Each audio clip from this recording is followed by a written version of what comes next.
Cadets, आप सभी को मेरा नमस्कार। आज हम व्याकरण भाग के अंतर्गत क्रिया इस विषय पर विस्तृत अध्ययन करने वाले हैं। क्रिया यानी जो काम होने का बोध या आपको ज्ञान मिलता है उसे हम क्रिया कहते हैं। चलने की क्रिया हो, जैसे मैं आज आपको क्रिया पढ़ा रहा हूँ। पढ़ाना ये क्रिया है और आप घर में बैठकर इस विषय को पढ़ रहे हैं, ये भी जो है क्रिया ही बनती है। यानी आप चलते समय रास्ते पर चल रहे हैं तो वो भी चलना एक क्रिया है। काम जो है होता रहता है, उसे हम क्रिया कहते हैं। क्रिया हर जगह देखते हैं। मैं यहाँ से वहाँ जाता हूँ तो जाना यह भी एक क्या बनेगा, क्रिया बनता है। उसी प्रकार आप यदि ऑनलाइन में क्लासेस आप देख रहे हैं तो देखना भी यह क्या हो जाता है, एक क्रिया बनती है। तो क्रिया जो है न चाहते हुए भी हमारे इर्द गिर्द होती रहती है, तो उसके बारे में हम व्याकरणबद्ध किस प्रकार होता है, इसके प्रकार कितने हैं, इसकी परिभाषा क्या है और ये क्रिया कैसी होती है, इसमें क्या क्या निहित है, इसे हम विस्तृत अध्ययन करने वाले हैं। पहले कुछ यहाँ पर वाक्य दिए गए हैं, उसे देखेंगे हम। देखिए, विवेक नहा रहा है। विवेक जो है नहा रहा है। माँ खाना बना रही है। विवेक अभी नाश्ता करेगा। नाश्ता करके वह विद्यालय जाएगा। तो यहाँ पर देखिए, विवेक है और माँ है, उनकी यहाँ पर चलन वलन या क्रिया जो है काम होने का यहाँ पर आपको यहाँ पर जो लाल अक्षरों में दिख रहा है, जैसे नहा रहा है, नहाने का क्रिया है, यहाँ पर काम हो रहा है। यहाँ पर बना रही है, खाना क्या कर रही है, बना रही है, बनाना यहाँ पर क्रिया हो रहा है। नाश्ता करेगा यानी करने का यहाँ पर क्रिया हो रहा है। विद्यालय जाएगा यानी जाने की क्रिया हो रही है। तो देखिए, तो क्रिया की परिभाषा या व्याख्या क्या होगी? तो क्रिया की इस प्रकार परिभाषा है, जिन शब्दों से किसी कार्य के करने या होने का, करने का या होने का पता चलता है, उन्हें क्रिया कहते हैं। तो क्रिया पता चला, एक तो करने की या होने का पता चलता हो, ज्ञान होता हो, हमें बोध मिलता हो, अनुभव होता हो, उसे हम क्रिया कहते हैं। तो हमने क्रिया की परिभाषा देखी। अब हम क्रिया जो है मूल रूप के धातु कहते हैं। क्रिया के मूल रूप को धातु कहते हैं। क्रिया जो होती रहती है, जैसे चलना, पढ़ना, लिखना, तो इसमें मूल रूप की यहाँ पर मूल रूप से धातु से ही क्रिया बनती है। जैसे यहाँ पर देखो मूल धातु हैं, जैसे खेल, पढ़, दौड़, गा, दे, ले, हंस तथा रो आदि। ये जो हैं खेल, पढ़, दौड़, गा, दे, ले, हंस, रो, ये सभी मूल धातु हैं। क्रिया के जो हैं मूल धातु हैं। इन्हें ना प्रत्यय जोड़कर जो अंत में लगता है, अगले वीडियो में हम उपसर्ग और प्रत्यय का भी विस्तृत अध्ययन करने वाले हैं। तो देखो, इस धातु को, मूल धातु को हम ना प्रत्यय जोड़कर जो अंत में लगता है, जोड़ने से जो क्रिया का रूप बनता है। जैसे देखिए यहाँ पर खेल को खेल जमा ना मिलकर क्या होता है, खेलना।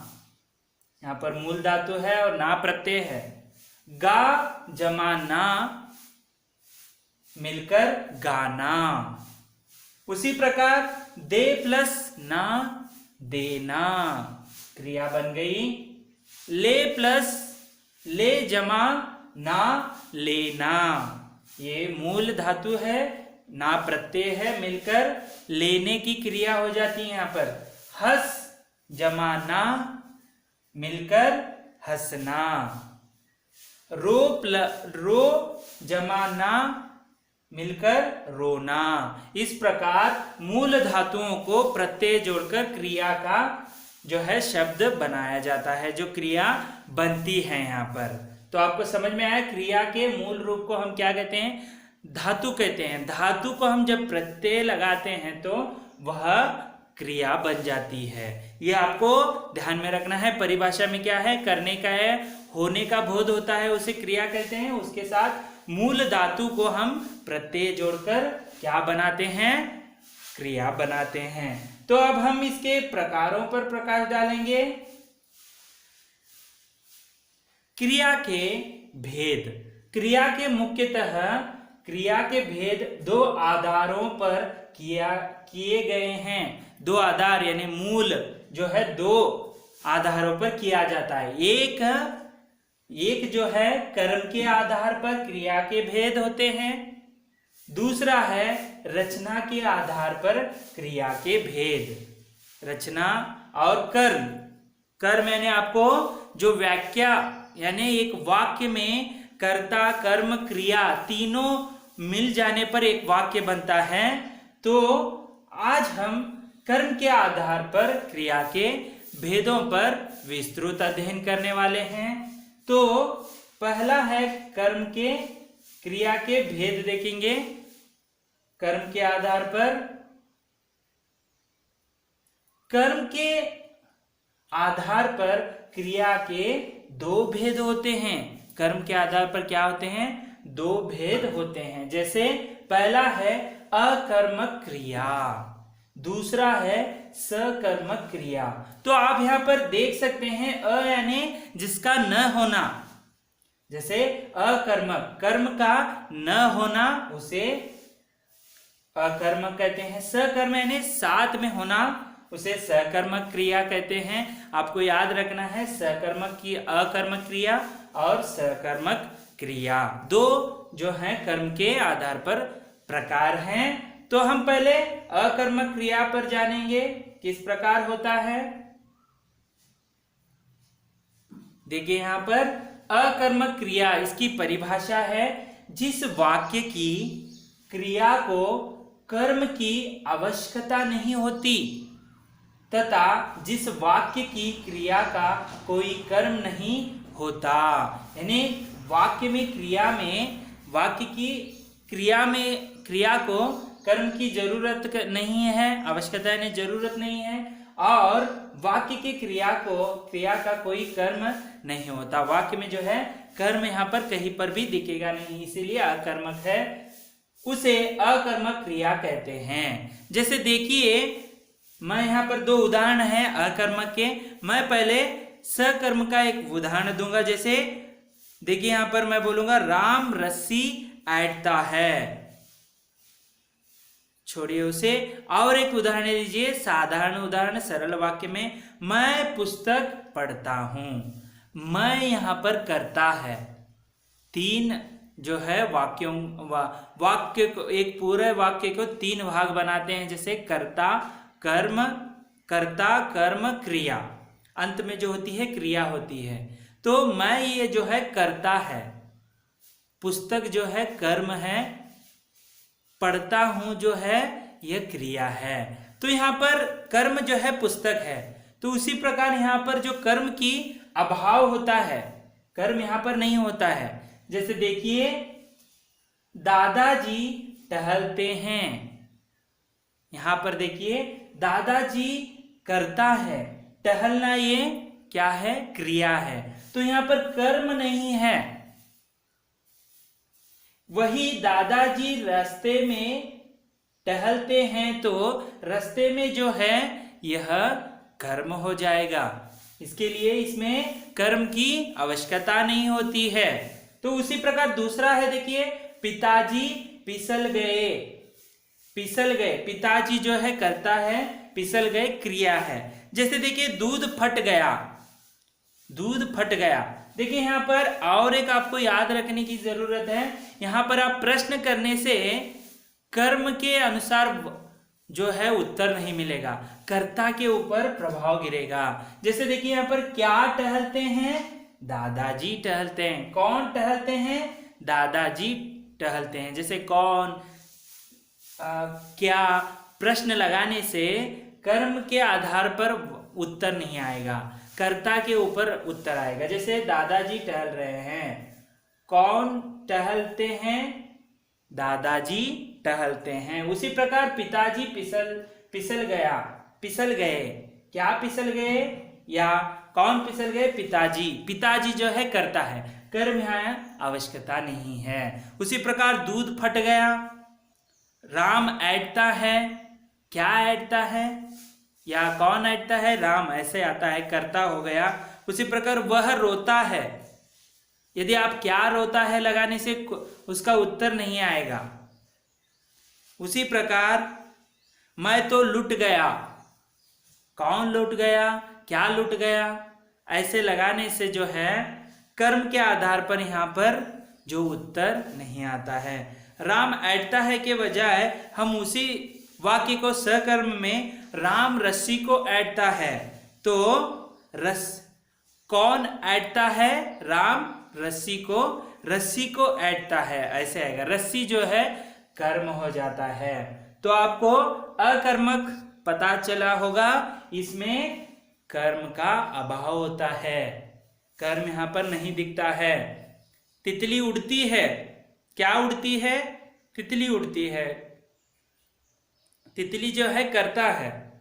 तितली आसमान में उड़ती है, तो तितली कहाँ उड़ती है, तितली छोड़ दीजिए, कहाँ उड़ती है लगाने से तितली कहाँ उड़ती है, आसमान में, कर्म वहां पर आ गया। इस प्रकार जो है अकर्म में कर्म की अभाव आवश्यकता नहीं होती है और अभाव होती है, यानी उसका मौजूद नहीं होता है, गैर मौजूद हो, यहाँ पर आपको देखने को मिलता है। उसी प्रकार अब हम कर्मक क्रिया देखेंगे, जैसे सकर्मक क्रिया। इसकी व्याख्या देखिए, जिस वाक्य की क्रिया को कर्म की जरूरत होती है, आवश्यकता है इस वाक्य में, और यह सटीक और अर्थबोधक जो है वाक्य बनता है, अथवा जिस वाक्य की क्रिया का कोई कर्म होता है उसे सकर्मक क्रिया कहते हैं। देखिए, जिसमें कर्म होता है क्रिया में या कर्म की जरूरत है उसे सकर्मक क्रिया, स यानी जो साथ में, ठीक है। तो यहाँ पर प्रश्न करने पर उत्तर मिलता हो उसे हम सकर्मक क्रिया कहते हैं।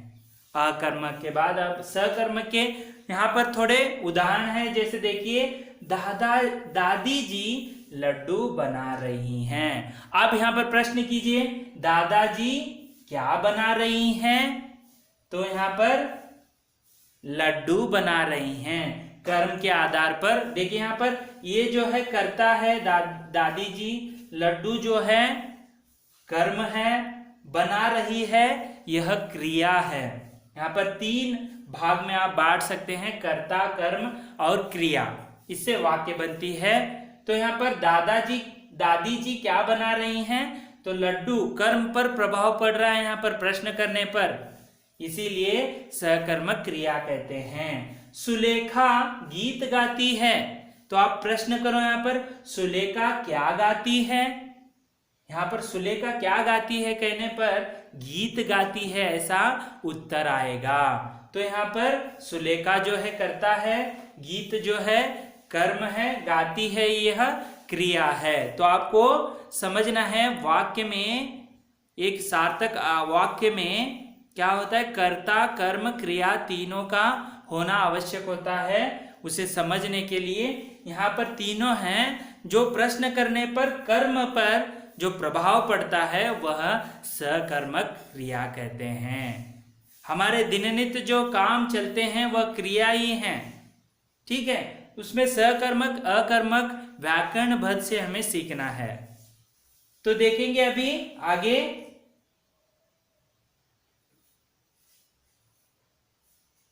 देखिए यहां पर अकर्मक और सकर्मक क्रिया की पहचान।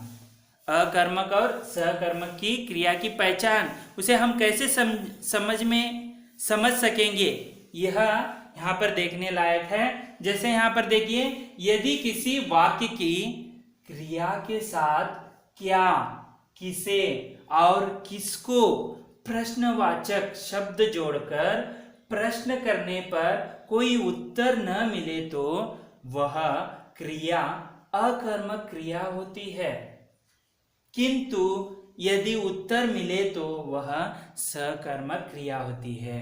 देखिए वाक्य में क्या, किसे, किसको यह प्रश्न करने पर उत्तर नहीं मिला तो वह क्या होगा, अकर्मक क्रिया होगी। यदि आपको उत्तर मिलता है तो वह सकर्मक क्रिया होगी। ये आपको ध्यान में रखना है, क्योंकि क्रिया आप हर दिन आपके जो है आसपास इर्द गिर्द घटित होती रहती है, घटती रहती है, यानी होती रहती है।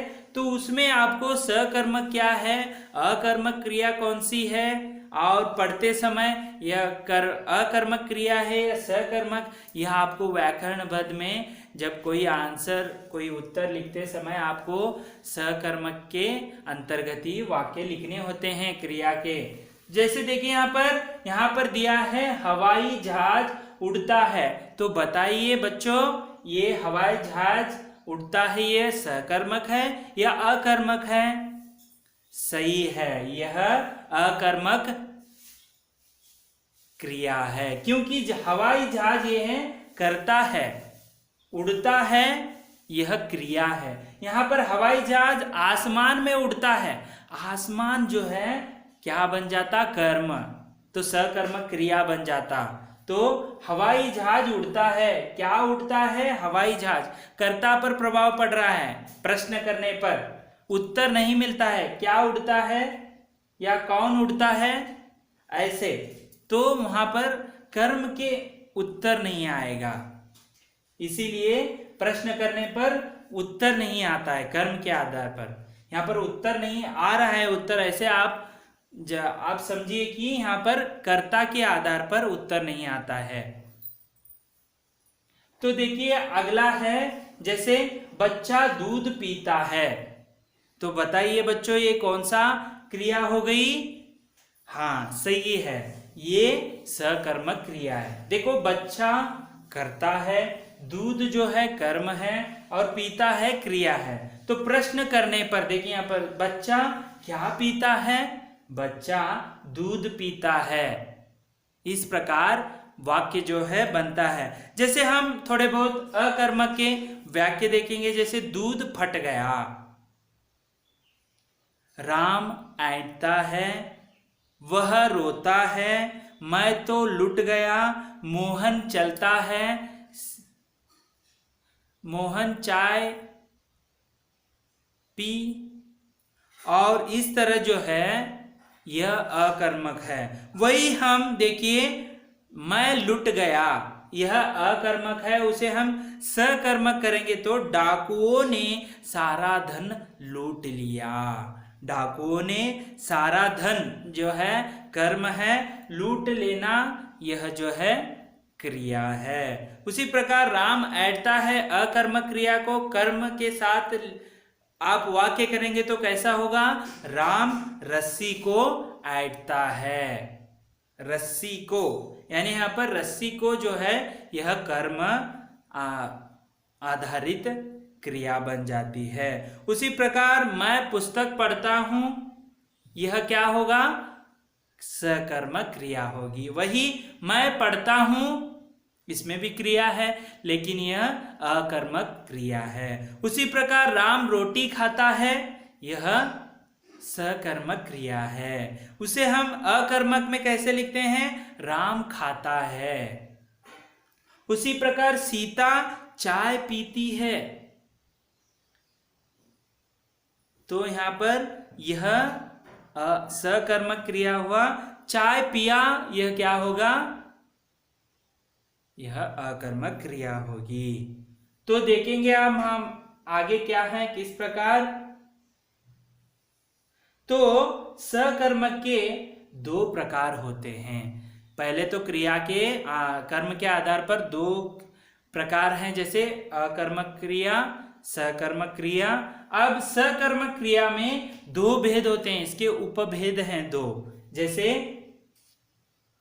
सकर्मक क्रिया के दो भेद होते हैं, जैसे एक कर्मक क्रिया, जो इसमें कर्म जो है एक ही कर्म होता है, और द्विकर्मक क्रिया यानी इसमें एक से अधिक जो कर्म होते हैं वो से द्विकर्मक क्रिया कहते हैं। तो पहले हम एक कर्मक क्रिया को जानेंगे, जो इस प्रकार है। एक कर्मक क्रिया, जिस वाक्य की क्रिया का एक कर्म होता है उसे एक कर्मक क्रिया कहते हैं। यहां पर एक कर्म ही होता है।